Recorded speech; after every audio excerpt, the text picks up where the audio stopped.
Welcome to parent classes. आप देख रहे हैं 10th क्लास सेकंड चैप्टर। ये आपका हिंदी का पद भाग है। प्रेम ऐन श्री राधिका या करील के कुंजन ऊपरी बारो, इसमें 2 पद हैं। तो दोनों के जो इस चैप्टर के पाठ्य पुस्तक के प्रश्नोत्तर हैं उसे हम लेकर आए हैं।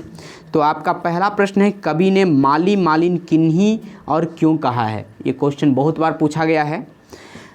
प्रसिद्ध कृष्ण भक्त कवि रसखान ने माली मालिन कृष्ण और राधा को कहा है, क्योंकि श्री राधा प्रेम की खान है और कृष्ण उनके प्रेम में रंगे हैं। इस प्रकार इस दोहे में राधा और कृष्ण के प्रेम परिचय कवि देते हैं। द्वितीय दोहे का काव्य सौंदर्य स्पष्ट करें। तो आप उत्तर लिखेंगे, प्रस्तुत दोहे में कवि के मन पर श्री कृष्ण के रूप सौंदर्य का प्रभावशील अंकुरन हुआ है। किसी के रूप सौंदर्य के प्रभाव ग्रहण का माध्यम आँखें होती है, इसलिए कवि की आँखों से प्रवेश होकर धनुष बाण की तरह तन सी गई है। दोहे की अंतिम पंक्ति में जहाँ उपमा अलंकार का सौंदर्य है, वहीं आँखों और धनुष बाण में प्रभाव साम्य भी निरूपित है। भाषा की चित्रात्मक और गयात्मक कथन का सौंदर्य और निखर हो गया है। कृष्ण को चोर क्यों कहा गया है, कवि का अभिप्राय स्पष्ट करें। तो आप उत्तर लिखेंगे, कृष्ण भक्त रसखान कहते हैं कि श्री कृष्ण के प्रेम में आकंठ गोपियां डूबी हुई है। वे कहते हैं कि नंद किशोर उनके प्रीतम हैं।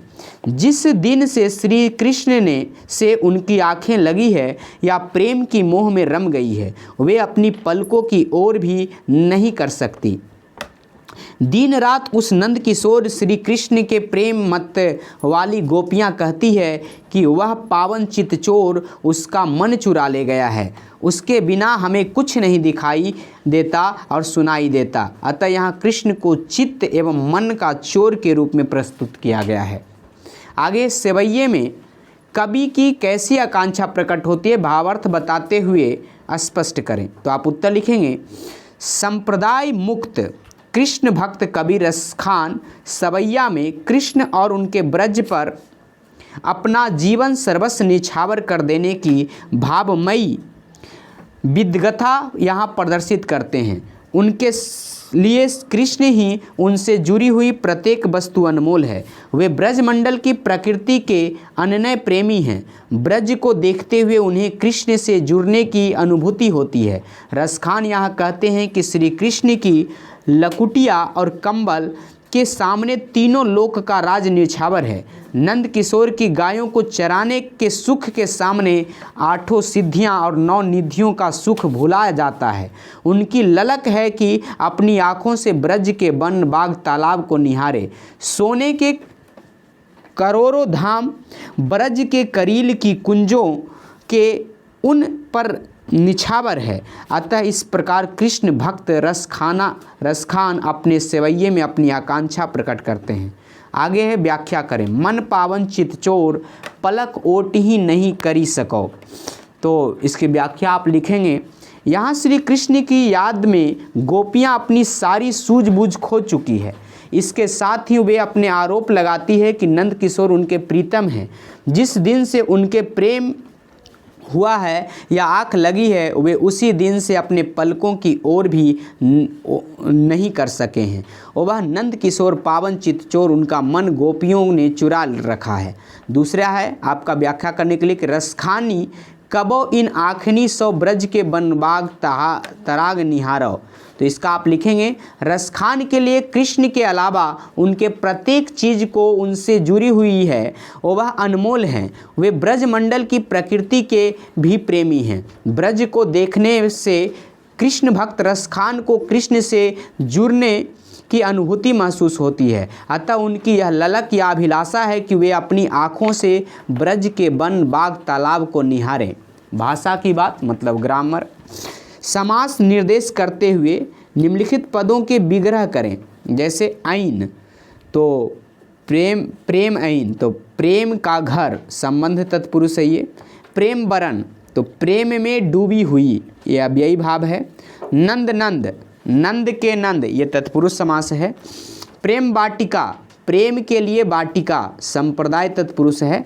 माली मालिन, ये माली मालिन समाहार द्वंद्व है, द्वंद्व समास है। आगे रस खानी, रस का खान संबंध तत्पुरुष है। चित चोर, चित का चोर ये भी संबंध तत्पुरुष है। मन मानिक, मन में मानना करण तत्पुरुष है। आगे बेमन, बेमन बिना मन के अव्ययी भाव तत्पुरुष है। नवोनिधि, नव निधि का समाहार, समाहार द्विगु है। नव चूंकि ये संख्यावाची है तो संख्यावाची जिसके आगे रहता है वो द्विगु समास रहता है। आठों सिद्धि, आठों सिद्धियों का समाहार, तो यहाँ पे 8 जो है चूंकि संख्यावाची है इसलिए ये भी द्विगु है। वन बाग, वन के लिए बाग संप्रदाय तत्पुरुष है। तिहु पर, 3 पूर्व लोक का समाहार, मतलब 3 तो चूंकि ये संख्यावाची है इसलिए द्विगु समास है। आगे निम्नलिखित के 3 पर्यायवाची शब्द लिखें। राधिका, तो इनको राधा बोला जाता है, इन्हें वृष बोला जाता है, भानुजा बोला जाता है और वृष भानुसुता बोला जाता है। नंद, नंद इनको कृपल बोला जाता है, माधव बोला जाता है, कृष्ण बोला जाता है, गोपाल बोला जाता है। नैन, नैन इसको दीर्घ, अच्छी, अम्बक मतलब आँख ये सब बोला जाता है। आगे सर, बाण, तीन, नारच ये सभी सर को बोला जाता है। आँख, नेत्र, लोचन, नयन, कुंज बाग, बगीचा, उपवन सब कुंज का ही मतलब है। कलधौत, सुरपति, माधवा, पुरंदर।